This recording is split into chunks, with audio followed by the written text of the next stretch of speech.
Hello viewers, আসসালামু আলাইকুম। সবাইকে অনেক অনেক ওয়েলকাম বেস্ট গোল্ডের পক্ষ থেকে। আমরা এখন চলে এসেছি নীল শামনি জুয়েলার্সে। এখন আমরা কিছু রিংয়ের ভিডিও দেখাবো আপনাদেরকে। সবসময় রাফ ইউজ করার জন্য কিছু রিং কালেকশন দেখাবো। দেখেন রিং এবং বাউটি অসাধারণ অসাধারণ রূপের মধ্যে দেখেন আপনারা।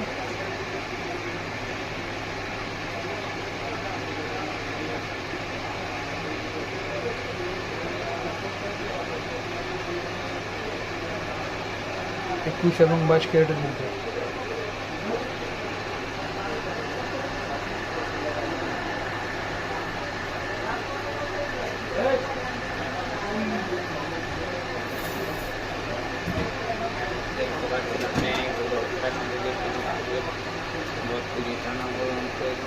Critical.